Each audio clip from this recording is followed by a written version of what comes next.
Nous voudrions vous partager, nous voudrions vous administrer les mystères de Dieu sur base de l'écriture que nous venons de lire. En effet, nous rappelons ce que l'apôtre Paul dit. Paul dit qu'on nous regarde comme des distributeurs, qu'on nous considère comme des dispensateurs des mystères de Dieu, comme des serviteurs de Christ. Nous sommes là, bien-aimés dans le Seigneur, par la grâce et la miséricorde de Dieu, pour vous dispenser les mystères de Dieu. Si vous lisez ces passages que je viens de réciter, il s'agit du passage de 1 Corinthiens chapitre 4, verset 1. Vous allez remarquer qu'on parle des mystères de Dieu, n'est-ce pas, au pluriel. Alléluia. Oh, que le Seigneur bénisse vos maisons. On parle de mystère de Dieu, n'est-ce pas, au pluriel. Quand je parle de mystère de Dieu au pluriel, au fait, qu'est-ce que je vois? Je vois les perfections invisibles de Dieu. Les perfections invisibles de Dieu dont l'apôtre Paul parle dans Romains chapitre 1, verset 19 à 20. Les mystères de Dieu, c'est quoi les mystères de Dieu? C'est la puissance éternelle de Dieu. Les mystères de Dieu, c'est l'ensemble, n'est-ce pas, de la divinité de Dieu, voilà. Cependant, toutes ces choses-là, tous ces mystères de Dieu au pluriel, bien-aimés dans le Seigneur, se résument en un seul mystère. Ça se résume en une seule personne. Ça se résume à la personne de notre Seigneur Jésus-Christ. Alléluia. C'est Jésus qui résume en lui tous les mystères de Dieu. Jésus, il est la face de Dieu. La face de Dieu, c'est un mystère. Et c'est Jésus qui est la face de Dieu. Jésus est la bouche de Dieu. Dans la Bible, on nous parle de la bouche de Dieu, de l'oreille de Dieu. On nous parle de la main, on nous parle du bras de Dieu. On nous parle des doigts de Dieu. On nous a même parlé du dos de Dieu. Toutes ces choses-là, en fait, tous ces mystères bien-aimés se résument en la personne de Jésus-Christ, notre Seigneur. Alléluia. Voilà pourquoi je dis ceci. Tous les mystères de Dieu se résument en un seul mystère qui est le Christ. L'apôtre Paul dit ceci dans Colossiens chapitre 1. La Bible dit, le mystère caché, alléluia, de tout temps et dans toutes les générations. Il y a un mystère qui a été caché. Ce mystère a été caché par quelqu'un. Celui qui avait caché ce mystère-là, c'est qui? Ben, c'est Dieu. Salomon nous dit dans Proverbe chapitre, n'est-ce pas, 25. Il nous dit que la gloire de Dieu, c'est de cacher les choses. Ce qui est caché, il est mystérieux. Et dans Colossiens, Paul nous dit que le mystère caché par Dieu, de tout temps et dans tous les âges, c'est Jésus. Mais Dieu l'a révélé en ce temps de la fin à ses saints. Il l'a révélé à l'Église.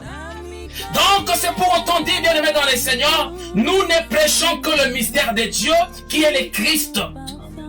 Et donc ce matin, par la grâce de Dieu, bien-aimés dans le Seigneur, nous voudrions vous dispenser un mystère de Dieu. La parole de Dieu, l'évangile de Christ, c'est un mystère. Et l'intitulé de ce mystère de Dieu que nous voudrions vous dispenser ce matin, c'est ce que vous pouvez lire, n'est-ce pas, sur vos écrans. Naissance et sévrage d'Isaac, alléluia. Naissance et sévrage d'Isaac. Pourquoi naissance et sévrage d'Isaac? Ben, c'est ce qu'on a lu, c'est ce que nous venons de lire dans les passages qu'on avait cités de Genèse chapitre 21 verset 8. Alléluia. Là, on nous a parlé d'Isaac. C'est Isaac, n'est-ce pas, qui est le personnage du premier plan dans ces versets-là. On nous a parlé d'Isaac. Et le verset va dire ceci, le verset dit, l'enfant grandit, alléluia, et fut sévré.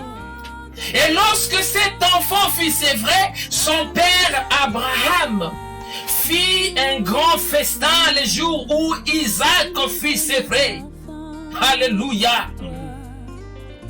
Vous savez, bien aimé dans le Seigneur, quand j'avais médité, quand je m'étais mis à lire ces passages, la première chose, le premier élément qui avait captivé mon attention, c'est là où on dit l'enfant grandit. Alléluia. Vous savez, bien aimé dans le Seigneur, les enfants sont une bénédiction de Dieu. Pour un couple, les enfants sont une bénédiction de l'Éternel. Oui, les enfants sont une bénédiction, car j'ai lu dans la Bible, j'ai vu les jours où Dieu bénissait Adam et Ève. La Bible dit, Dieu les bénit. Alléluia. Dieu les bénit, et pendant que Dieu les bénissait, il leur avait dit ceci. Il leur dit, soyez féconds, multipliez, remplissez la terre, pardon. Veuillez nous partager la vidéo, s'il vous plaît. Dieu avait conféré à Adam le pouvoir, la capacité, la possibilité, la puissance de procréer, de remplir la terre, bien-aimé dans les Seigneurs. C'est pour autant dire, les enfants sont une bénédiction pour un couple. Quand un enfant vient au monde, quand un enfant naît dans un couple, c'est un sujet de joie. C'est un sujet d'allégresse. C'est un bonheur pour les parents. Alléluia. Amen. Mais là, on nous a dit ceci. L'enfant qui venait de naître, on dit que cet enfant grandit. Vous savez, un enfant peut naître, bien aimé dans les Seigneurs. Les parents vont se réjouir. Mais si cet enfant qui venait de naître commence à manifester, n'est-ce pas, un retard de croissance, cela va commencer à susciter une inquiétude. Ça deviendra une inquiétude, un souci pour les parents. Parce que nous naissons pour grandir. Nous naissons pour progresser. En effet, quand je parle de grandir, c'est que je parle aussi de la progression. Quand je parle de grandir, c'est que je parle aussi de l'élargissement. C'est que je parle aussi de l'accroissement. Donc, grandir, je vois aussi l'agrandissement, bien-aimé dans le Seigneur. Nous naissons pour grandir. Et Dieu veut que nous allions de progrès en progrès. Dieu veut que nous grandissions. Voilà pourquoi je bénis l'Éternel. Parce que l'Éternel avait fait que Isaac puisse grandir. Isaac, c'était un enfant qui n'avait pas connu de problèmes de croissance. Alléluia. Amen. Isaac, c'est un enfant qui avait bien grandi. Or, vous allez vous accorder avec moi, bien-aimé dans le Seigneur, c'est que pour qu'un enfant puisse avoir une bonne croissance, cet enfant-là devrait aussi avoir, n'est-ce pas, une bonne alimentation. Alléluia. Amen. Un enfant qui n'a pas une bonne alimentation aura des problèmes pour sa croissance, pour avoir une bonne croissance. Alléluia. Amen. Or, dans la croissance, bien-aimé dans le Seigneur, comme je l'ai dit là, je vois l'alimentation. Et c'est là, bien-aimé dans le Seigneur, mais pour s'accroire et à comprendre que Isaac, c'était un enfant qui s'alimentait bien. Est-ce que je m'adresse à quelqu'un? Oh, Isaac s'alimentait bien. Dans la maison d'Abraham, on ne peut que bien s'alimenter. Yes. Alléluia. Amen. Il mangeait bien. Voilà pourquoi il avait grandi. Alléluia. Voilà pourquoi il avait grandi. Isaac. Or, quand nous parlons de la nourriture, quand nous parlons de l'alimentation, le Seigneur Jésus va nous dire ceci dans Jean chapitre 6, verset 27. Le Seigneur Jésus dira à ses disciples, travaillez non pas pour cette alimentation, travaillez non pas pour cette nourriture qui se gâte, travaillez non pas pour cette nourriture qui périt. Alléluia. Amen. La nourriture physique, elle est bonne, car la Bible dit, l'homme ne vivra pas que de pain seulement, mais l'homme vivra aussi de toute parole qui sort de la bouche de l'Éternel. Alléluia. Amen. Mais les aliments, la nourriture physique, bien aimé, elle est passagère, elle est éphémère. C'est une nourriture qui périt, c'est une nourriture qui pourrit. Et là, dans le verset que je citais, Jésus a dit, travaillez non pas pour cette nourriture qui périt, qui périra un jour, mais travaillez plutôt pour cette nourriture qui subsiste pour la vie éternelle. Oh, la nourriture qui subsiste pour la vie éternelle, c'est la parole de Dieu. Amen. Et par là, je suis en train, bien-aimé, de vouloir dire ceci, c'est que Isaac, c'est l'image de quelqu'un qui se nourrit de la bonne parole de Dieu. Amen. Quelqu'un qui se nourrit de la bonne parole de Dieu, quelqu'un qui se nourrit de la saine doctrine, doit connaître, doit avoir une bonne croissance spirituelle. Alléluia. Amen. L'enfant grandit. L'enfant grandit et je bénis le Seigneur pour la croissance d'Isaac. Il grandit. Vous savez, bien-aimé dans le Seigneur, pour que Moïse puisse sortir de la maison de Pharaon, pour que Moïse parvienne à refuser qu'on dise de lui qu'il est le fils de la fille de Pharaon, parce que Moïse, en fait, il était connu comme étant le fils de la fille de Pharaon. Et puisque Pharaon était roi, pendant que Moïse était encore un enfant, il voyait dans cela un sujet de gloire, un sujet de bonheur. Dire de lui qu'il est le petit-fils de Pharaon, le fils de la fille de Pharaon. Mais la Bible va nous dire ceci dans Hébreux chapitre 11 verset 24. La Bible dit c'est par la foi. Alléluia. Amen. Oh, c'est par la foi. C'est-à-dire quand la foi est venue dans Moïse, la Bible dit c'est par la foi que Moïse grandit. J'aime ça. La foi nous fait grandir. Alléluia. Amen. Oh, les grands sont ceux qui ont foi en Jésus-Christ. Amen. La Bible dit c'est par la foi que Moïse grandit. Il refusa qu'on dise de lui, il refusa qu'on l'appelle le fils de la fille de Pharaon. Amen. Alléluia. Amen. Quand nous parlons de grandir, c'est que nous parlons de la maturité. Quelqu'un qui a atteint la maturité, quelqu'un qui a grandi bien-aimé dans le Seigneur, c'est aussi quelqu'un, n'est-ce pas, qui sait dire non à certaines choses. Amen. Oh, écoutez, la maturité, c'est aussi savoir refuser. C'est avoir la capacité de refuser certaines choses. Un homme et une femme mature, c'est quelqu'un qui sait, n'est-ce pas, dire non à tout ce qui n'est pas honorable devant Dieu. Un homme, une femme mature, c'est quelqu'un qui sait dire non à tout ce qui n'est pas vrai, à tout ce qui n'est pas juste, à tout ce qui n'est pas honorable devant Dieu. Un homme mature dira non. Amen. Et la Bible dit Moïse, puisqu'il était devenu grand comme Isaac, puisqu'il était devenu mature, la Bible dit il refusa. Il refusa. Il renonça à ce qui faisait autrefois sa gloire. Il a renoncé qu'on dise de lui qu'il est le fils de la fille de Pharaon. Alléluia. Amen. Il sortit. Et là, qu'est-ce qu'on nous a dit? On dit Isaac grandit. L'enfant grandit. Et on dit l'enfant grandit et fut sévré. J'aime ça. Alléluia. Amen. Il fut sévré. Lorsqu'on parle du sévrage chez un enfant, cela signifie que l'enfant, il a cessé, n'est-ce pas, de s'alimenter d'une alimentation infantile. Il a cessé, il a arrêté de manger cette nourriture, n'est-ce pas, appropriée aux petits-enfants. Et l'enfant a accédé aux nourritures, ou à la nourriture, si vous voulez, des hommes faits. Il commence à s'alimenter, n'est-ce pas, des aliments solides. À ce moment-là, on parlera du sévrage de l'enfant. Isaac fut sévré. Et quand Isaac fut sévré, la Bible nous a dit que ce jour-là, son père Abraham organisa un grand festin. Notre prédication tourne autour, n'est-ce pas, de la naissance du sévrage d'Isaac. Les jours où Abraham avait réalisé qu'Isaac fut sévré, la Bible dit Abraham organisa un grand festin en l'honneur d'Isaac parce qu'il fut sévré.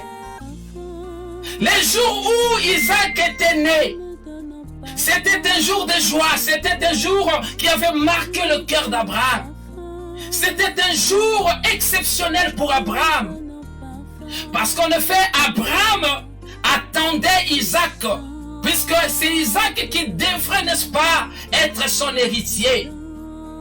Rappelez-vous de l'histoire d'Abraham, lorsqu'Abraham n'avait pas encore eu Isaac, lorsqu'Abraham n'avait pas encore eu le fils ou l'héritier, la Bible dit que cela était un souci. Cela était une préoccupation dans le cœur d'Abraham parce qu'il n'avait pas d'héritier. Et l'héritier qui devrait naître pour Abraham devrait sortir de Sarah. Ainsi, nous affirmons que le jour où Isaac était né, Abraham s'était réjoui. Amen. Il s'était réjoui, bien-aimé dans le Seigneur. Il s'était réjoui car la parole lui a été dite que c'est d'Isaac qui te sera nommé une postérité qui porterait ton nom. Alléluia. Amen. Dieu avait dit à Abraham que par Isaac, il te sera donné, il te sera nommé une postérité qui porterait ton nom. Cela explique quoi? Cela explique que la postérité d'Abraham qui devrait sortir d'Isaac porterait le nom d'Abraham. Et donc cela signifie que la postérité d'Abraham s'appelle Abraham. Alléluia. Amen. Oh. Si donc vous êtes postérité d'Abraham, et donc reconnaissez que vous vous appelez aussi Abraham. Amen. Et je disais, bien aimé, parce que là nous ne sommes pas encore rentrés dans l'explication, n'est-ce pas, dans l'interprétation. Nous n'avons pas encore commencé à déchiffrer ces mystères. Nous ne faisons que répéter ce que la lettre nous dit. Nous disons que, bien aimé dans le Seigneur, Abraham s'était réjoui le jour de la naissance d'Isaac. Mais nous n'avons pas remarqué dans les Écritures, Abraham organisait un festin au vu de cela. C'est-à-dire que le jour où Isaac était né, quoi qu'Abraham était dans la joie, il n'avait pas organisé un grand festin. Ça m'a étonné. J'ai été curieux, bien aimé dans le Seigneur, de voir que seulement le jour où Isaac fut sévré, qu'Abraham avait organisé un festin. Et par là, j'avais compris, que pour le père Abraham, les jours du sévrage d'Isaac, les jours où Isaac fut sévré, c'était un jour plus important que le jour de sa naissance. Quelqu'un n'a pas compris. Alléluia. Oh, j'ai dit ceci, pour Abraham, le jour de la naissance d'Isaac est moins important que celui de son sévrage. Les jours du sévrage d'Isaac vaut plus que les jours de sa naissance pour le père Abraham. Que le Seigneur vous bénisse. Alléluia. Amen. Alléluia. Voilà pourquoi ces jours-là, bien aimés dans le Seigneur, il organisa un festin. Et on dit que c'était un grand festin.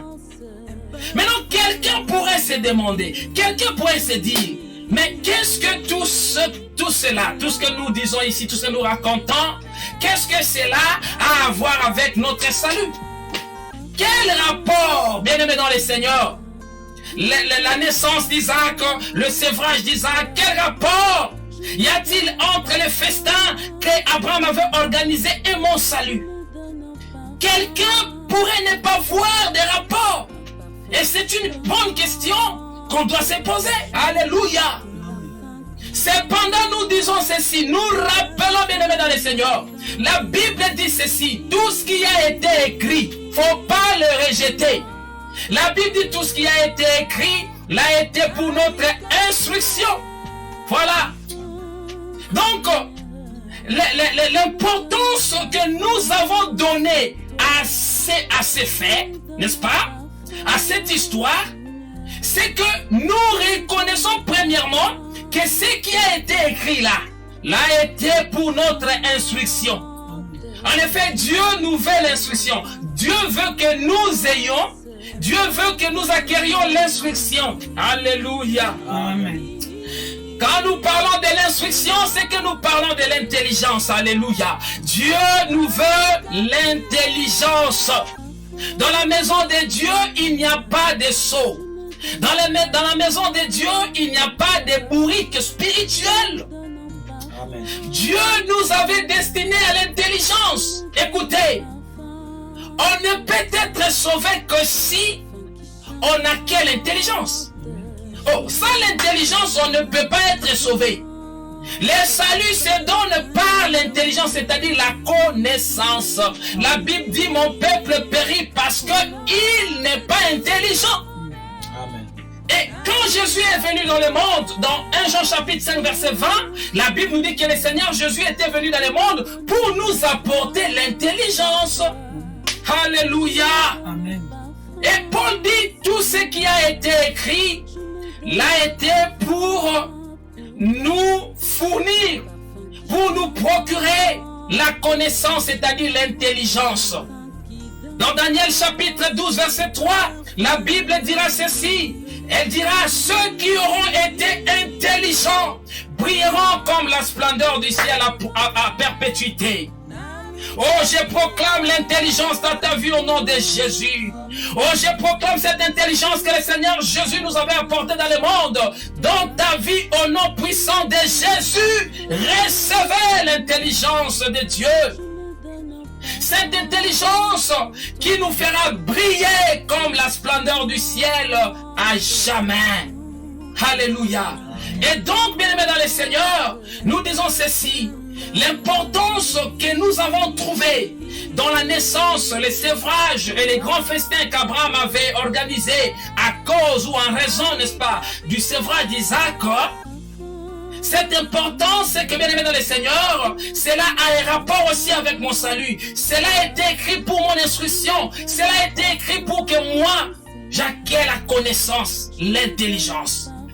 Nous ne parlons pas ici d'une intelligence qui se donne dans le monde. Il ne s'agit pas ici de l'intelligence de ce monde. Il s'agit plutôt de l'intelligence de Dieu. Alléluia. Amen. Car la Bible dit, l'intelligence du monde, et c'est une folie pour Dieu. Quel intelligent!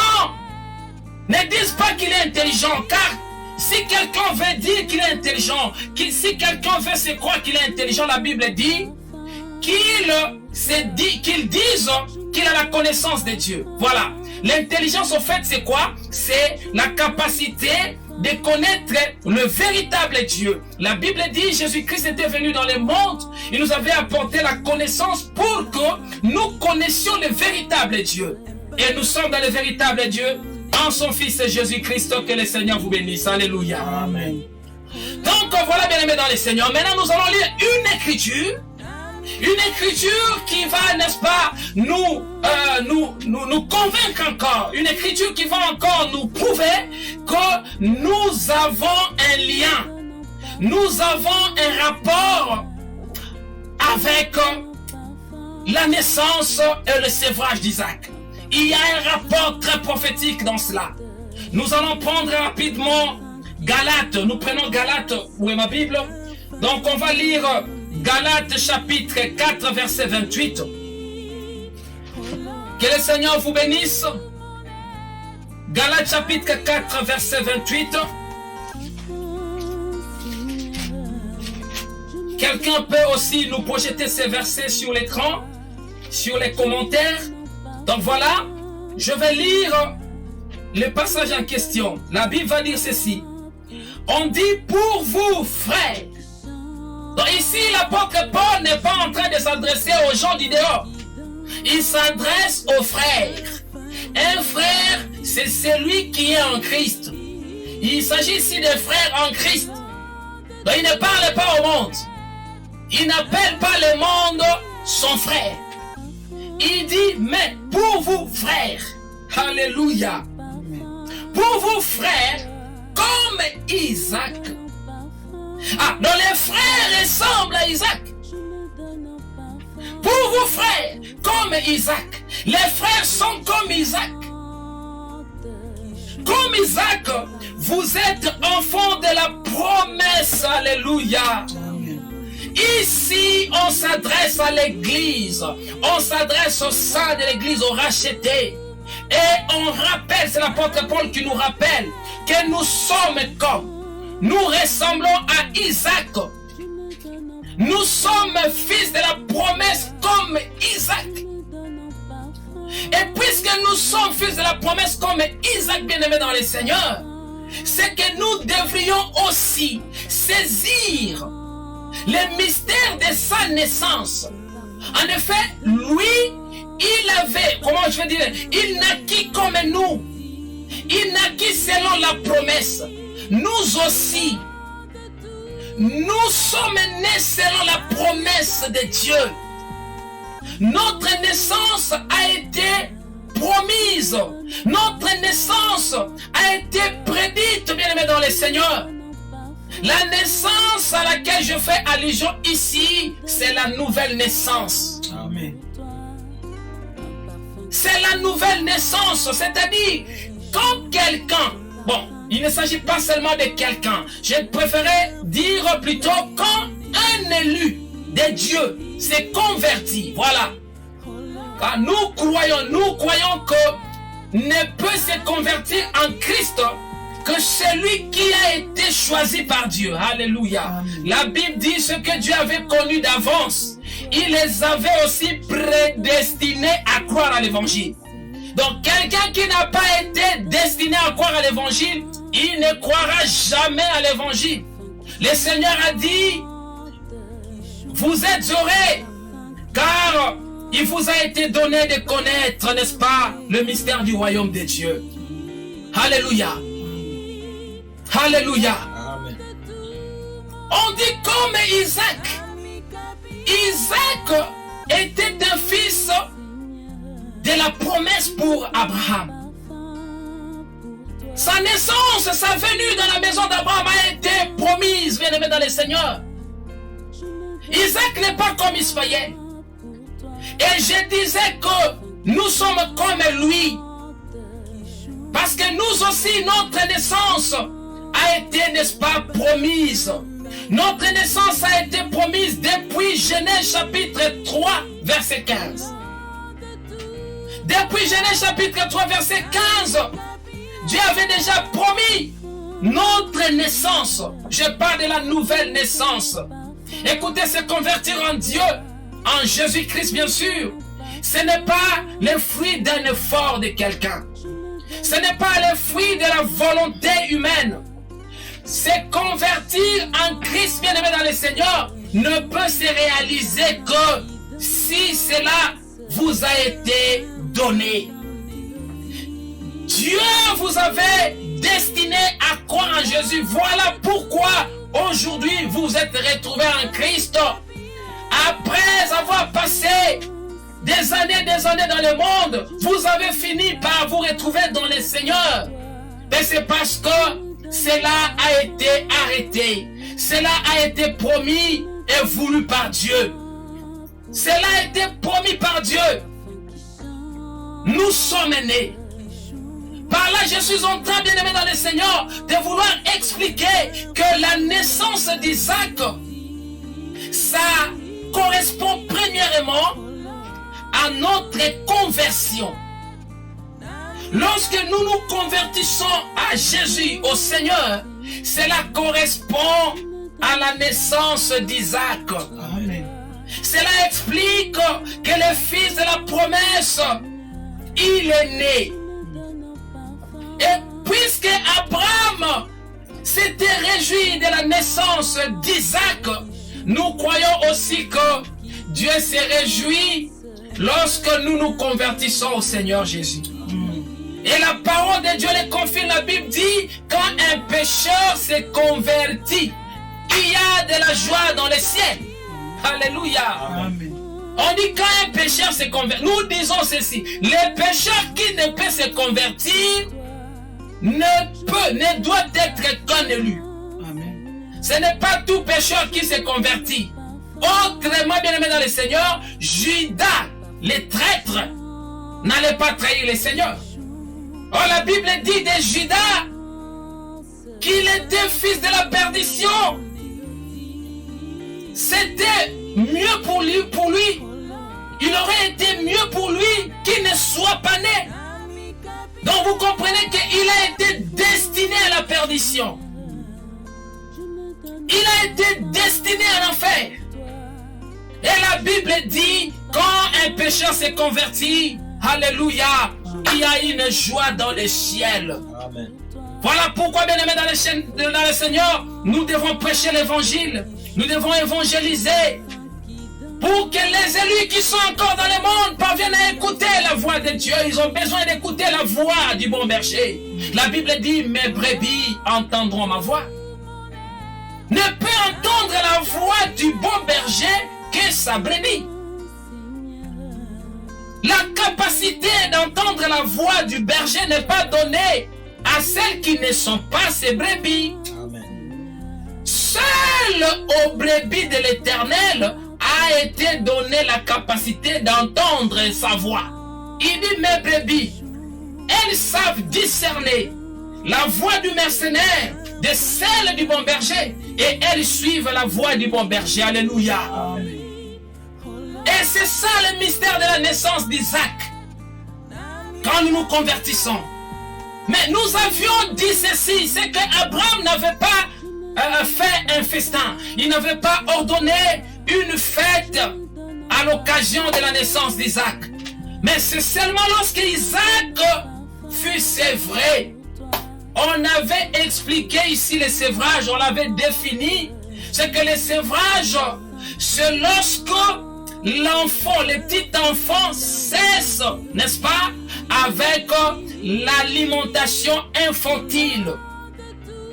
Il accède dans une alimentation des hommes faits, une alimentation solide. Alléluia. Oh, que le Seigneur bénisse tous les penseurs du Christ qui sont connectés. Que la main de Dieu soit favorablement dans vos maisons, dans le nom puissant de Jésus-Christ. Il a fallu qu'Isaac puisse sévrer. Et quand Isaac fut sévré, c'est alors qu'Abraham va organiser un festin. Quand Isaac a cessé avec le lait maternel, la Bible dit, quiconque en est au lait, quiconque n'aime que du lait, quiconque n'aime que de la crème. La Bible dit, celui-là est un enfant parce qu'il n'a pas l'expérience de la parole de la justice. J'aimerais que nous lisions cette écriture. Hébreux chapitre 5, verset 13 à 14. Très important. Puisque nous parlons du sévrage maintenant. On a compris que la naissance d'Isaac correspond à notre conversion. Et ça, c'est d'après le tout premier aspect. Parce que normalement, il y a deux aspects que nous expliquons ces choses. Dans le premier aspect, nous disons que la naissance d'Isaac correspond à notre conversion. J'ai cité Hébreux chapitre, n'est-ce pas, 5, versets 13 à 14. Et nous allons lire la parole de Dieu. Si vous avez trouvé les versets rapidement, vous pouvez toujours, n'est-ce pas, n'hésitez pas de les projeter sur les commentaires.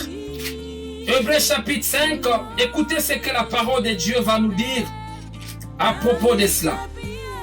On dira ceci, bien-aimé dans le Seigneur. On dit, or quiconque en est au lait, quiconque n'aime manger que du lait.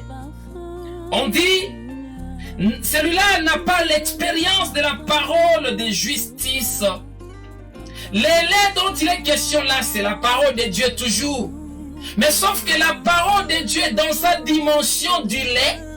Si vous l'aimez et vous voulez, n'est-ce pas, rester que dans cette dimension-là de lait, de la parole de Dieu, la Bible dit que vous n'êtes qu'un enfant. Vous n'aurez pas, vous ne connaîtrez pas l'expérience, c'est-à-dire vous ne parviendrez pas à l'expérience de la parole de justice car vous n'êtes qu'un enfant. Alléluia. Qu'est-ce qu'on va dire au verset qui suivra? On dira ceci, on dit, mais la nourriture solide. Isaac avait passé de la nourriture, n'est-ce pas, infantile à la nourriture solide. On dit, mais la nourriture solide est pour les hommes faits. La nourriture solide est pour des hommes matures. Mais comment les hommes matures sont-ils caractérisés? Écoutez, on va dire ceci. C'est pour des hommes faits, pour ceux dont le jugement, alléluia, j'aime ça, ceux dont le jugement est exercé par l'usage à discerner ce qui est bien et ce qui est mal. Amen. Alléluia. Amen. Donc, nous comprenons par là que Isaac avait acquis, n'est-ce pas? Il avait acquis une capacité de savoir discerner ce qui est bien et ce qui est mal. Et c'est ce qui avait réjoui Abraham. C'est la raison pour laquelle Abraham avait organisé un festin. Abraham s'était plus réjoui les jours où il avait réalisé que Isaac a acquis, n'est-ce pas, cette capacité de savoir faire la différence entre le bien et le mal. Amen. La maturité consiste tout simplement à savoir établir la différence entre le bien et le mal et de choisir le bien. Amen. Alléluia. Amen. Ainsi, par là, nous comprenons bien, bien, le Seigneur, que Dieu se réjouit lorsque nous nous convertissons. Mais cela ne suffit pas. L'affaire doit continuer, bien aimé dans le Seigneur. Dieu ne nous attend pas qu'à la conversion, mais Dieu nous attend aussi. Il nous attend plus, n'est-ce pas, à la maturité. Quand on devient mature, on devient fils. Amen. Alléluia. Amen. On devient fils. Les statuts changent. Et puisque les statuts d'Isaac avaient changé, voilà pourquoi son père avait organisé un grand festin. Oh, si, bien-aimés dans le Seigneur, comme nous l'avons compris, si, comme les Écritures, n'est-ce pas, nous l'ont démontré, si Isaac correspond aux chrétiens que nous sommes, si nous sommes comme Isaac, ben cela explique clairement qu'Abraham, c'est Dieu qui est notre Père. La Bible dit tous ceux qui sont à Jésus, tous ceux qui ont cru en Jésus, la Bible dit qu'ils sont descendants d'Abraham. Amen. Alléluia. Amen. Ils sont descendants d'Abraham. Cela veut dire que nous, chrétiens, nous devons considérer et appeler Abraham notre Père. Amen. Nous devons l'appeler notre Père. Nous devons le considérer comme notre Père. Mais le problème, c'est qu'une écriture va surgir pour nous dire, c'est le Seigneur Jésus qui parle. Il dira ceci: oh, n'appelez personne Père sur la terre. C'est là où ça devient un peu compliqué. Alléluia. Amen. Le Seigneur Jésus va dire: n'appelez personne Père sur la terre, car un seul est votre Père. C'est celui qui est dans le ciel.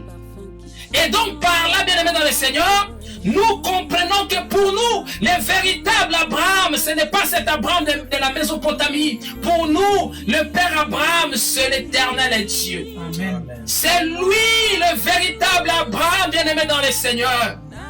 C'est lui, bien-aimé. C'est lui. Le jour de notre conversion, il s'était réjoui. Le jour de notre naissance, voilà pourquoi la conversion est aussi appelée, n'est-ce pas, la nouvelle naissance. Dans la conversion, il y a une naissance qui se donne. Il y a une naissance. Et nous avions dit que cela était promise depuis Genèse chapitre 3, verset 15. Là où Dieu avait dit au serpent: je mettrai inimitié entre toi, serpent, et la femme. Entre toi, serpent, et la femme. Dieu avait dit: je mettrai inimitié. Je mettrai aussi inimitié entre ta postérité, serpent, et la postérité de la femme. Donc il y a une inimitié entre le serpent et la femme. Et cette même inimitié existe aussi entre la postérité du serpent et celle de la femme.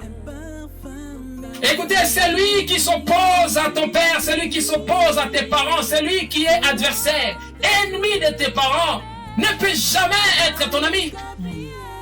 C'est impossible, inconcevable, bien-aimé. L'ennemi de ton père,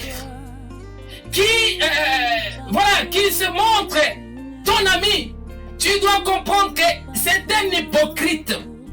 Il est en train, n'est-ce pas, de vouloir détruire ton père, mais en passant par toi. Méfiez-vous, méfions-nous, bien-aimés dans le Seigneur, des ennemis, de ceux qui sont, n'est-ce pas, dans notre entourage, de nos proches.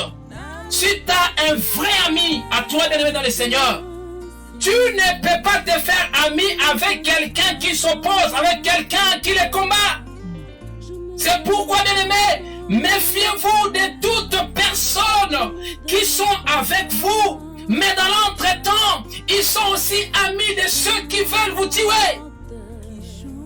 Dieu a dit, je mettrai une inimitié entre toi, la femme, et le serpent. Et cette même inimitié subsistera aussi entre vos deux postérités.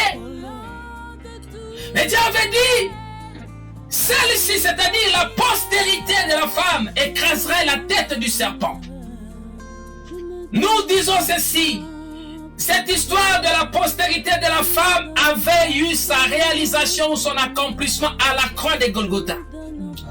C'est à la croix de Golgotha, la crucifixion de notre Seigneur Jésus, que la femme en question avait manifesté la postérité. Alléluia. Amen. Oh, la postérité à laquelle je fais allusion ici, la postérité dont je parle, s'appelle le corps du Christ. Voilà. Amen. La postérité en question, c'est l'église du Seigneur. L'église avait vu le jour à la croix de Golgotha.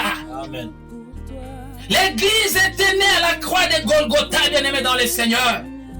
Et Dieu avait dit à Abraham dans Romains chapitre 9. Romains chapitre 9, l'apôtre Paul nous révèle que Dieu avait dit à Abraham, c'est qu'une postérité lui serait donnée. Et cette postérité-là porterait son nom. Nous l'avions déjà dit au début. Mais si vous lisez dans les Actes des Apôtres chapitre 15, alléluia, c'est l'apôtre Jacques qui prend la parole et qui dit, n'est-ce pas, devant les autres apôtres qui étaient là, devant tout le monde qui était là. Jacques va dire, Dieu a jeté, il a d'abord jeté son regard, alléluia. J'aime quand Dieu jette les regards. Amen. Oh, j'ai pris que le Seigneur jette son regard favorable dans ta vie, au nom de Jésus. Amen.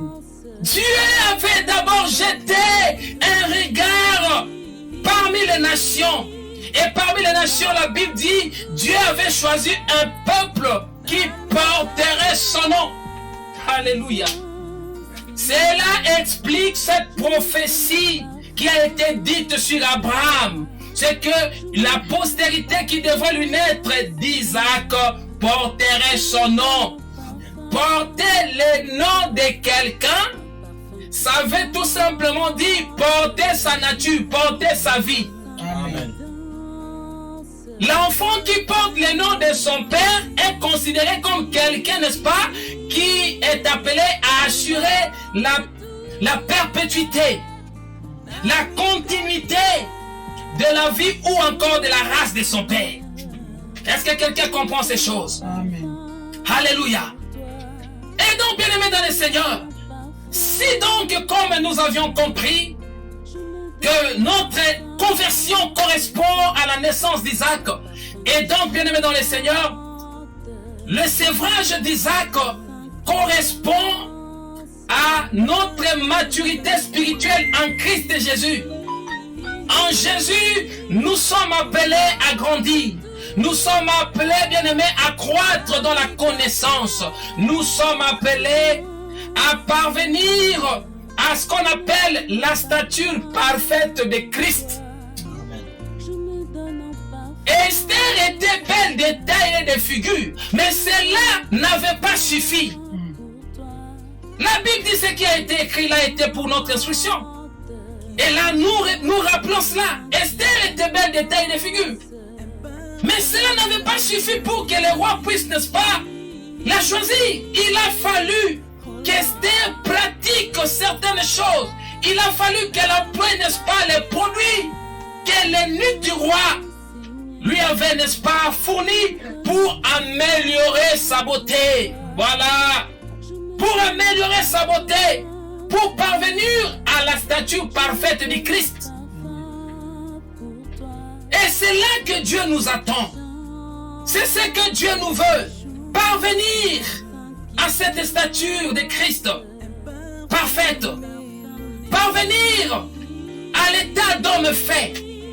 Cela se donne, bien aimé dans le Seigneur, cela s'obtient par la connaissance de la bonne parole. Pas, n'est-ce pas, ces prédications qui ne consistent que des slogans, des vains slogans, mais une connaissance qui nous donne, des enseignements qui nous donnent, n'est-ce pas, la connaissance et l'intelligence. Alléluia. Amen. Isaac fit c'est vrai et Abraham organisa un festin. Vous allez comprendre, bien aimé dans le Seigneur, que quand l'église, alléluia, puisque jusque-là, le corps du Christ qui est l'église, je viens de dire que l'église, c'est cet enfant-là qui était né à la croix. L'église, c'est cette postérité, c'est le corps du Christ. Mais jusque-là, cet enfant, il n'a pas encore atteint la maturité. L'église n'a pas encore atteint la maturité. Écoutez, Paul a dit ceci: je ne pense pas avoir atteint la maturité, mais je fais une chose, je cours, j'oublie ce qui est derrière moi, je me porte sur ce qui est devant moi pour aller toucher à la maturité. L'église n'a pas encore atteint la maturité. Quand l'église atteindra la maturité, cela correspondra alors au sevrage d'Isaac. Voilà pourquoi à ce moment-là, il y aura ce qu'on appelle l'enlèvement de l'église. Amen. L'église ne peut être enlevée que lorsqu'elle atteindra la maturité, lorsqu'elle atteindra le sevrage. Elle sera alors, n'est-ce pas, enlevée. Et remarquez que quand l'église sera enlevée, elle ira dans un festin. Je parle des noces de l'agneau. Voilà, je parle du festin des noces de l'agneau. Alléluia. Quand l'église sera enlevée, elle sera conduite au grand festin des noces de l'agneau. Et ce festin des noces de l'agneau correspond, bien aimé dans le Seigneur, au grand festin qu'Abraham avait organisé en l'occasion du sevrage d'Isaac. Alléluia. La Bible dit: heureux sont ceux qui ont eu part, ceux qui auront part, ceux qui sont invités au festin des noces de l'agneau. Heureux ceux-là, pour être enlevés, pour avoir part, n'est-ce pas, aux noces de l'agneau. Il faudrait que vous ayez la maturité. Il faudrait que vous soyez sévrés. Alléluia. Amen. Rappelez-vous en Israël, quand on faisait le dénombrement, on ne dénombrait pas les enfants. On ne dénombrait pas les enfants, on ne comptait pas aussi les femmes. Lorsqu'on a voulu aller enterrer le corps de Jacob, la Bible dit les enfants étaient restés en Égypte. Alléluia. Amen.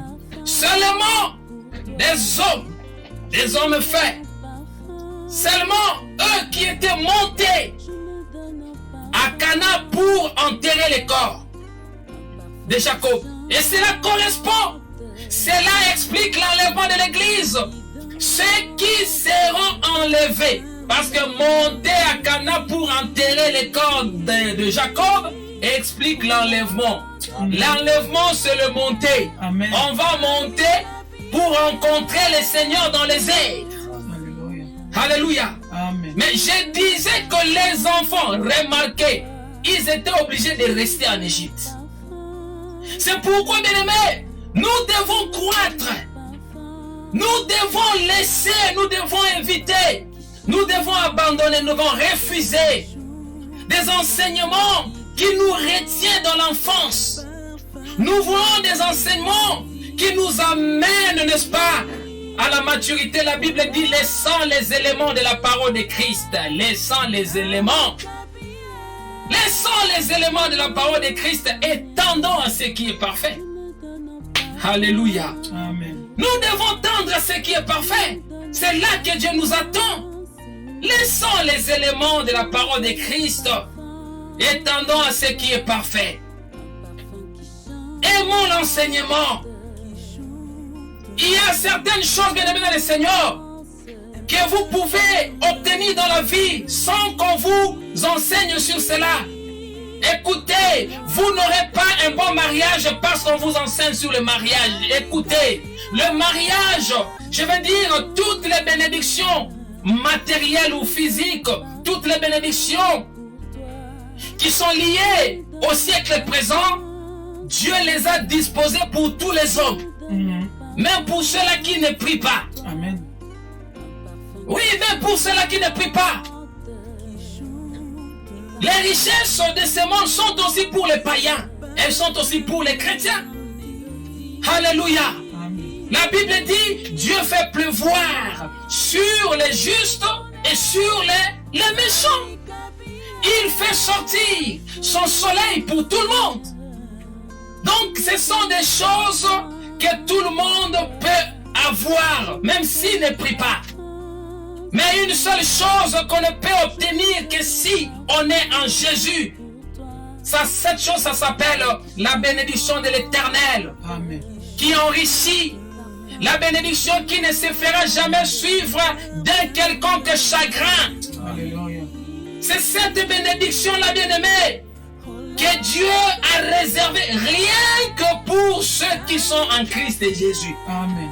Ça, Dieu ne la donne pas à n'importe. Il faudrait que vous soyez identifiés en Jésus pour que vous ayez part à cela.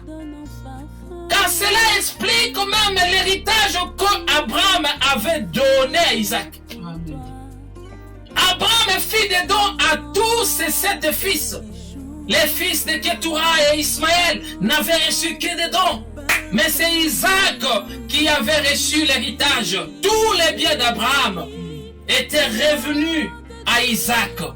Alléluia. Car Isaac, c'est lui l'héritier d'Abraham. Et la Bible va nous dire que Dieu, après avoir parlé à nos pères, nous sommes dans Hébreux chapitre 1, après avoir parlé à nos pères de plusieurs reprises, et de plusieurs manières et à plusieurs reprises, Dieu en ces temps de la fin, il nous a parlé par son Fils Jésus. Alléluia. Et on va nous dire que c'est lui, Jésus, que le Père a établi comme héritier de tous ses biens. Alléluia. Amen. Naissance et sévrage d'Isaac. J'avais dit que, bien aimé, nous avons 2 manières, nous avons 2 volets d'expliquer ce mystère. En effet, dans l'explication ou l'interprétation de la prophétie, il y a ce que moi j'appelle, n'est-ce pas, une loi de multiples correspondances. Une loi de multiples références. Qu'est-ce que cela veut dire? Cela veut dire qu'un mystère, une écriture, une chose dans les écritures, dans la Bible, ça peut correspondre, n'est-ce pas, à une chose ou une autre chose. Alléluia. Une chose peut expliquer plusieurs choses à la fois. Ça peut symboliser plusieurs choses à la fois. Nous pouvons lire cela. On peut lire une écriture, n'est-ce pas, pour justifier ce que je dis. J'aimerais que nous lisions Apocalypse chapitre 17, versets 9 à 10. Trouvez-moi Apocalypse 17, 9 à 10. Et on va lire pour, n'est-ce pas, justifier ce que nous venons de dire. C'est que la naissance, et c'est vrai, d'Isaac ne se réfère pas qu'à notre conversion et notre maturité spirituelle. Mais cela correspond aussi à une autre chose. Alléluia. Amen. Je peux lire cela. J'ai cité Apocalypse chapitre 17, versets 9 à 10. Alléluia. Amen. Apocalypse chapitre 17, versets 9 à 10. Voilà, c'est ce qu'on a donné. On va lire la parole du Seigneur.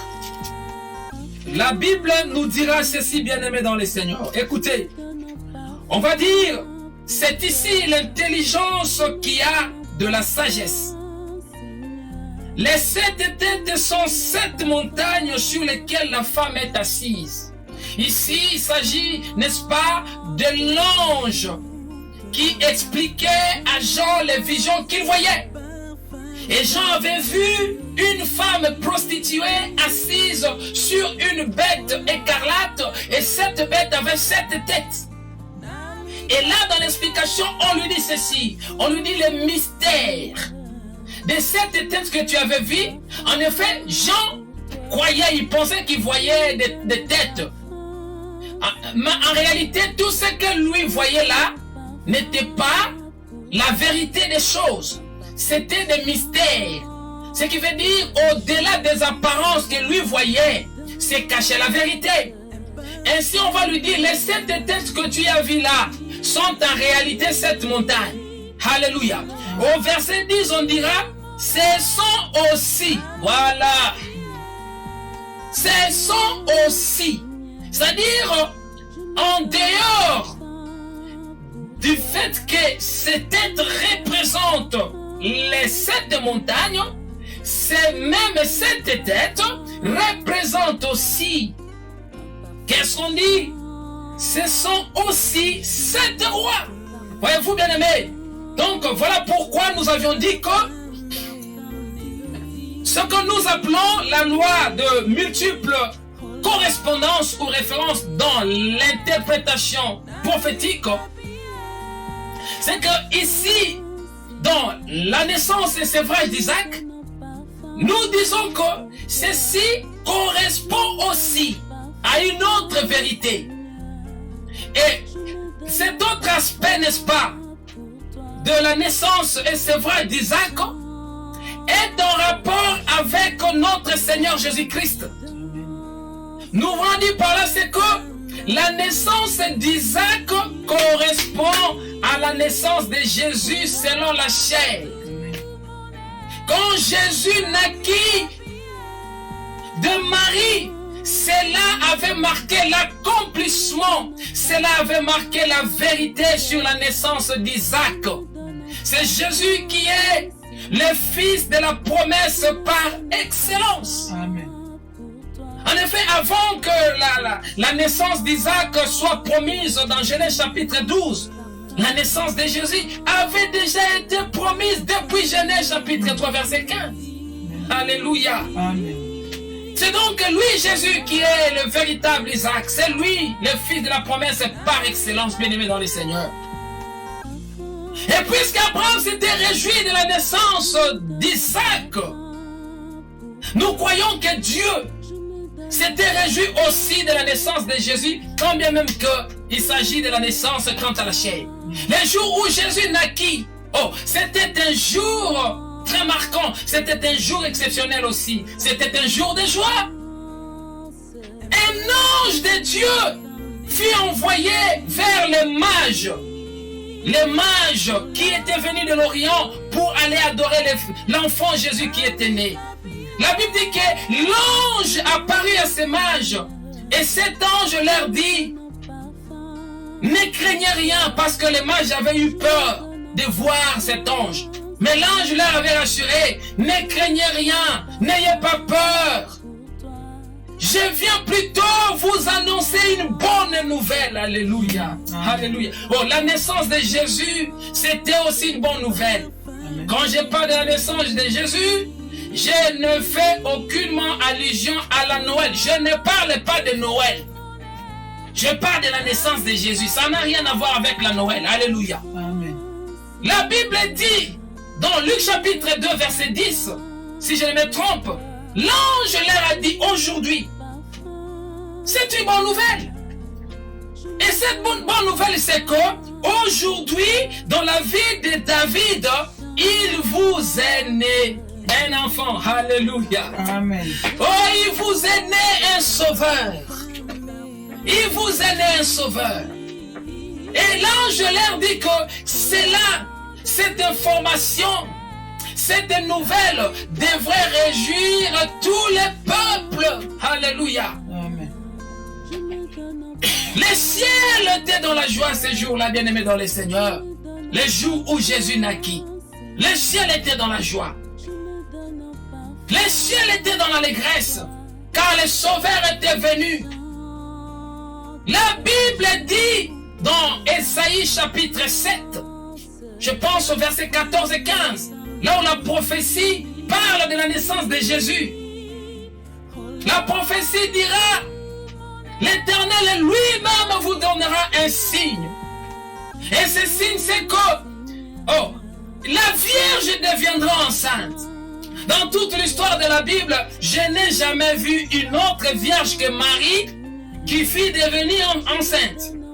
La seule Vierge que moi je connais dans la Bible, de Genèse à Apocalypse, qui fut devenue enceinte, c'est Marie. Amen. J'insiste ici parce que je sais que les musulmans, n'est-ce pas, prennent cette écriture pour la tronquer. Ils prennent cette écriture pour tordre son vrai sens. Nous allons prendre cette écriture car elle est merveilleuse. J'avais cité, n'est-ce pas, Ésaïe chapitre 7, versets 14 à 15, là où la prophétie parle de la naissance de Jésus par une vierge. Alléluia. Amen. Écoutez, on dit, c'est pourquoi le Seigneur lui-même. J'aime beaucoup quand l'écriture souligne le Seigneur lui-même. Donc là, il n'est pas question d'un quelconque ange. Ici, bien aimé, donc ne nous amenez pas un ange ici. On dit le Seigneur lui-même. Alléluia. Amen. Oh, nous aimons la parole. Le Seigneur lui-même vous donnera un signe. Et on dit, voici la Vierge deviendra enceinte. Elle enfantera un fils. Nous disons que cette Vierge se marie. Amen. Mais si nous voulons monter encore plus loin, nous dirons que cette Vierge c'est Sarah. Amen. Est-ce que quelqu'un comprend ces choses? Amen. Mais nous ne sommes pas dans cet aspect des choses. Restons sur Marie. Alléluia. Amen. On dit que la Vierge deviendra enceinte et elle enfantera un fils. On dit, ce fils-là sera, n'est-ce pas, nommé. On dit, et elle lui donnera le nom d'Emmanuel. Ah, donc c'est Marie qui avait nommé Jésus. Ah, c'est la femme qui avait nommé Jésus. Et pourquoi Marie devrait-elle nommer l'enfant alors que Joseph était là? Alléluia. Amen. Elle lui donnera le nom d'Emmanuel. Alléluia. Maintenant, verset 15, qu'est-ce qu'on va dire? Le verset 15 va nous dire ceci, bien aimé. Bon, mais je voudrais que nous nous accordions d'abord que l'Emmanuel dont on parle là, c'est Jésus. Amen. Vous êtes libre de refuser aussi que ce n'est pas Jésus. Mais quand on parle d'Emmanuel, je sais que tous les chrétiens savent que Emmanuel c'est Jésus. Amen. Jésus de Nazareth, le Christ. Donc c'est lui. Ici il est question de lui, car quand il était venu dans le monde, c'est Dieu lui-même qui nous avait visités. La Bible dit la parole s'était faite chair. Et cette parole qui s'était faite chair, c'est Jésus de Nazareth. Amen. C'est lui Emmanuel, le tabernacle au milieu d'Israël. Alléluia. Mais au verset 15, on va nous dire, il. Le il là, c'est qui? C'est Jésus, c'est Emmanuel. On dit, il mangera de la crème. L'enfant qui naîtrait de la Vierge mangera de la crème et du miel. Bon, ça, je ne sais pas si Jésus dans son enfance, il mangeait de la crème et du miel. Bon, je ne sais pas si les bébés se nourrissent aussi du miel. Alléluia. Amen. Je ne sais pas si les bébés mangent de la crème et du miel. Mais ici on dit, l'enfant, n'est-ce pas, mangera de la crème et du miel jusqu'à ce que j'aime ça. Alléluia, alléluia, alléluia, alléluia. Amen. Oh, que le Seigneur te bénisse, prophète Chris Alvaro. Que le Seigneur te comble de beaucoup de bonheur, ma fille Laure Alvaro. Que le Seigneur te bénisse, l'homme de Dieu, Pedro Rodriguez. On dit jusqu'à ce que... Donc, si nous avons affirmé, si nous avons cru, si on a accepté que l'Emmanuel dont on a parlé au verset 14, c'est Jésus, alors il faut aussi accepter que Jésus avait connu un temps où il s'était nourri, n'est-ce pas, de la crème et du miel. Alléluia. Alléluia. Amen. Et maramawati kaye zate so on dimaki que na verset 14 da Yesu il faut payer à on dimaki zaye. Voilà ce que nous voulons dire, frère. Amen. Mais qu'est-ce qu'on dit de lui au verset 15? On dit jusqu'à ce que l'enfant rejettera le mal pour choisir le bien. Donc dans la vie de Jésus, il faudrait reconnaître qu'il y a eu un temps, il y a eu un moment où Jésus avait rejeté le mal pour choisir le bien. Alléluia. Ça, ce sont des choses que les témoins de Jéhovah ne supportent pas. Jésus avait rejeté le bien, le mal, et il avait choisi le bien. Amen. Pendant qu'il était encore un enfant, pendant qu'il se nourrissait que de la crème et du miel, pour lui, il n'avait pas su faire la différence entre le bien et le mal. Il mélangeait le tout. Maintenant, quelqu'un s'étonne et il se dit, est-ce que dans cela, je sous-entends que Jésus péchait? Non, je ne dis pas que Jésus péchait, frère. Car la Bible dit, lui qui n'avait point commis de péché. Il n'avait point connu de péché. Et il n'avait point commis de péché. Alléluia. Amen. Mais Dieu l'avait fait devenir péché. Est-ce que vous comprenez bien, aimé dans le Seigneur? Amen. Mais quoique Jésus n'avait point connu de péché, un jour je vois un homme l'appeler bon maître. Jésus va refuser qu'on l'appelle bon maître. Alléluia. Amen. Jésus va refuser qu'on l'appelle bon maître. Pourquoi Jésus avait-il refusé? Pourquoi il avait renoncé à cela? On l'appelle bon maître, mais lui va réagir en disant: un seul est bon, je ne suis pas un bon maître. Pourquoi m'appelles-tu bon? Un seul est bon, c'est Dieu. Mais pourquoi Jésus avait renoncé à cela? C'est ce que nous sommes, n'est-ce pas? Nous voulons expliquer. Jésus avait renoncé à cela, bien-aimé dans le Seigneur, mais c'est parce que Jésus, prophétiquement parlant, il savait qu'il n'était qu'un enfant. Alléluia. Amen.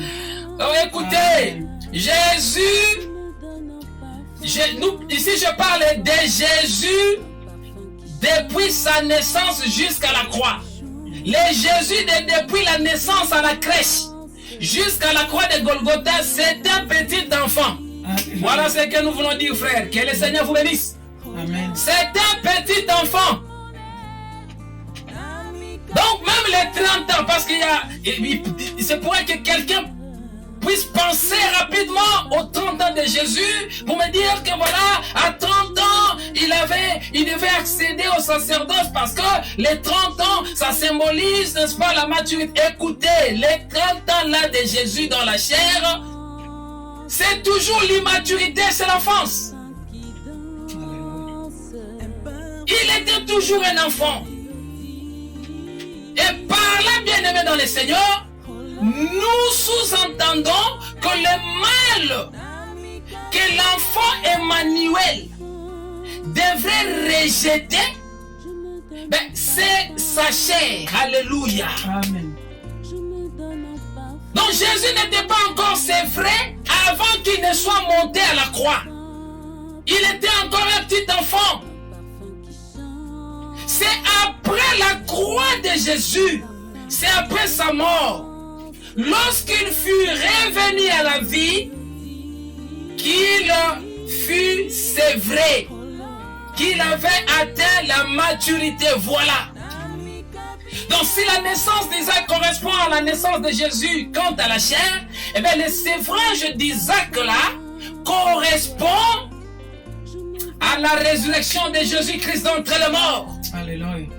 C'est ainsi que l'apôtre Paul, qui savait très bien que le jour de la le jour du baptême de Jésus, le jour où Jésus était venu pour se faire baptiser par Jean-Baptiste, la Bible dit qu'une voix se fit entendre du ciel. C'était la voix de Dieu.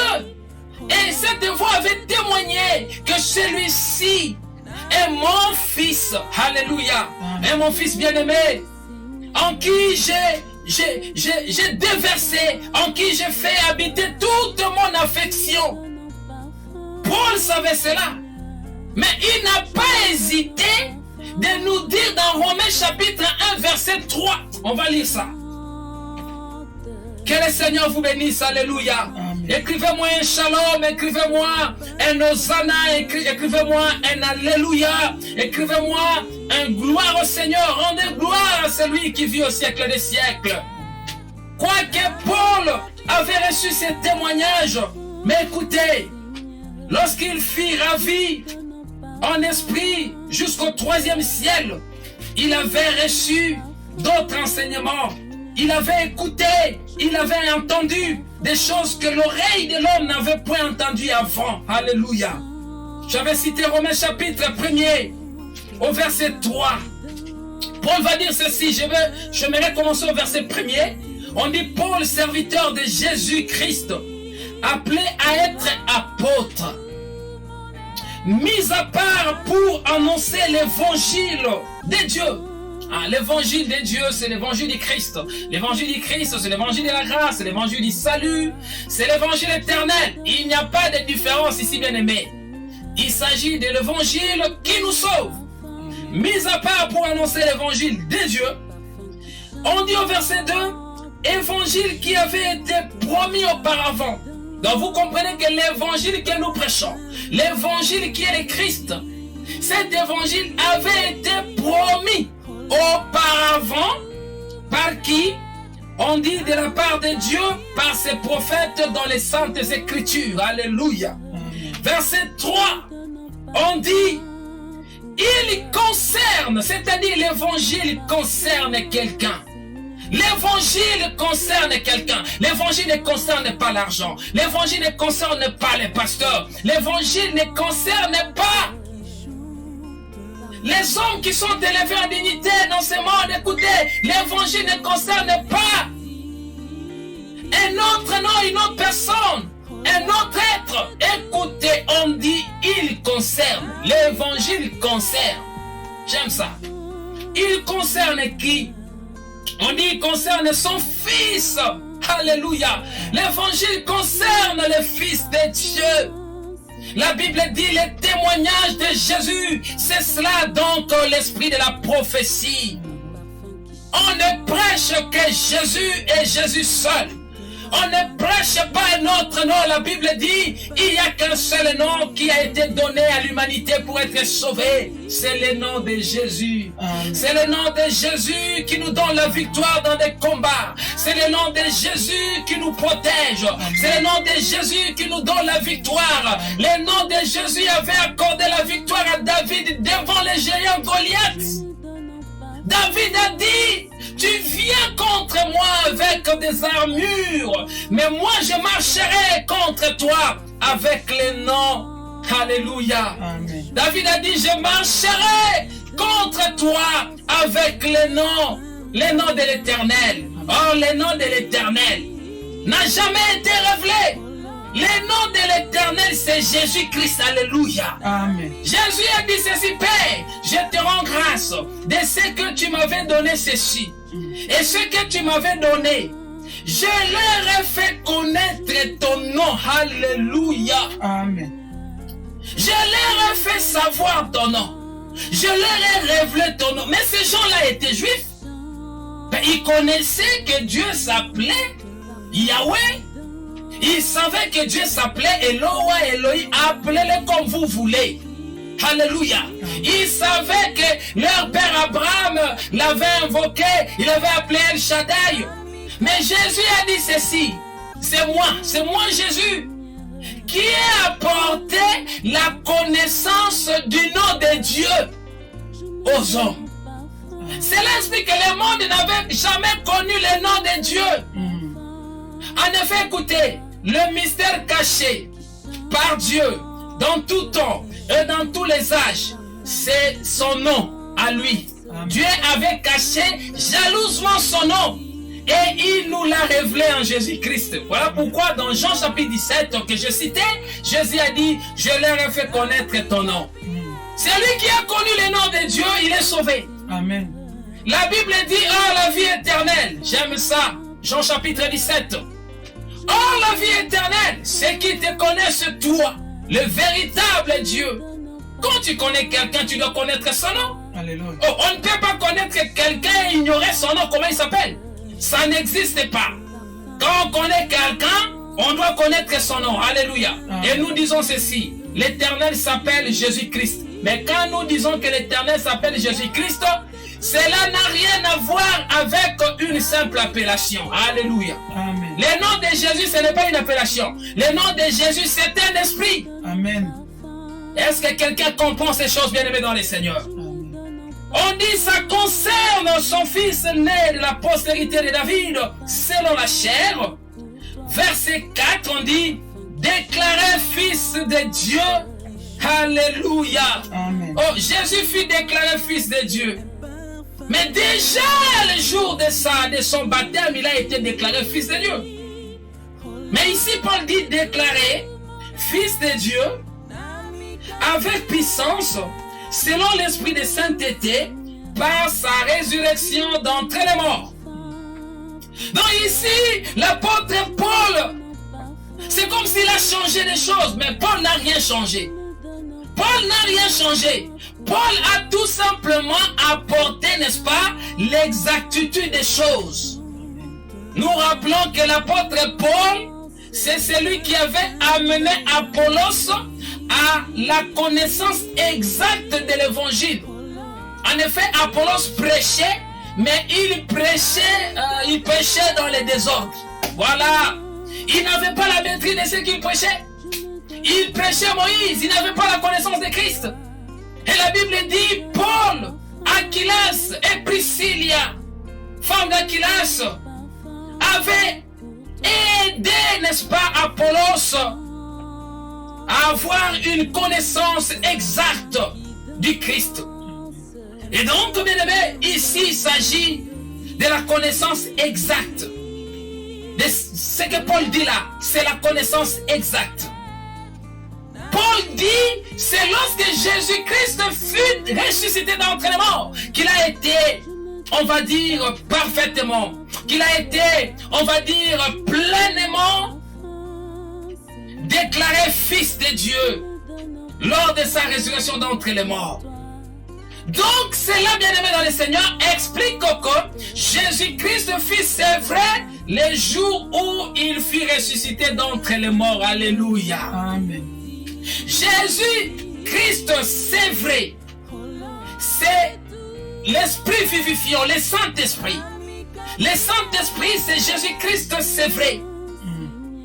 Jésus de Nazareth, Jésus qui nourrit 5000 personnes avec 2 pains et 5 poissons, 5 pains et 2 poissons, pardon. Jésus de Nazareth qui marche sur les eaux, c'est un enfant.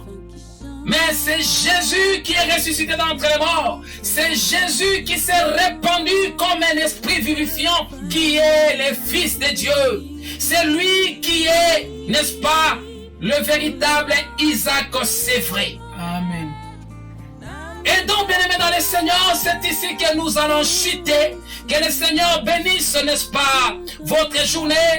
Que la faveur de Dieu vous accompagne en toutes choses.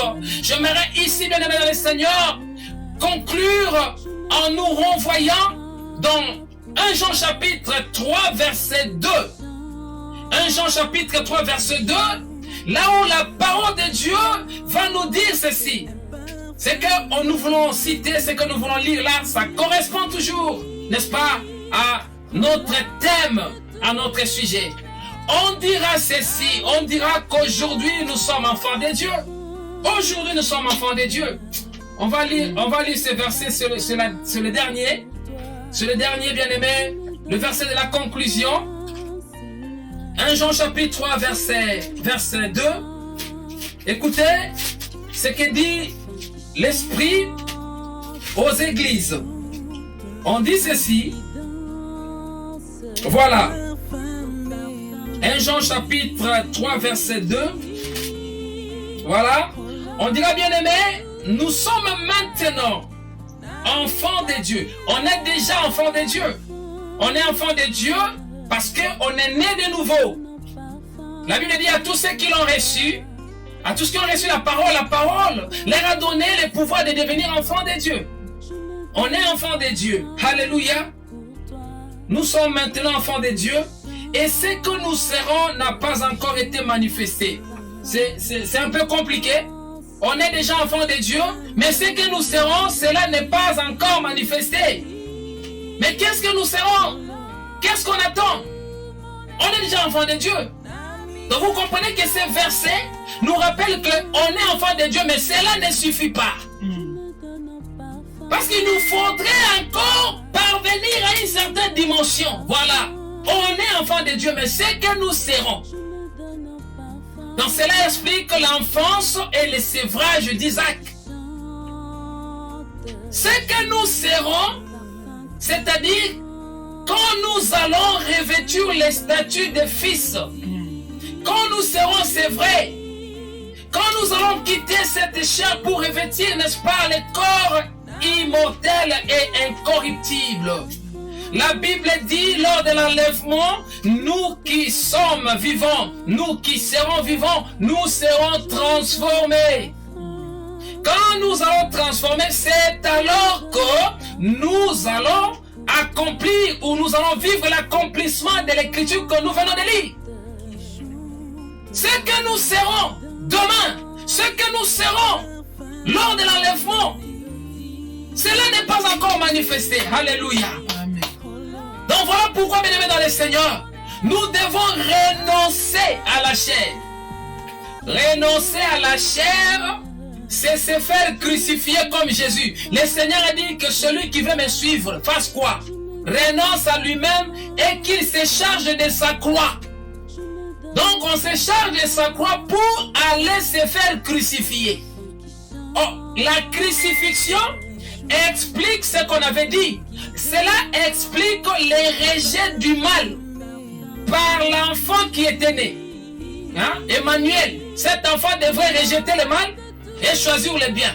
C'est à la croix que l'enfant Jésus avait rejeté le mal. Nous disons ceci, le mal dont nous parlons ou le mal auquel nous faisons allusion ici, c'est la chair de Jésus. Amen.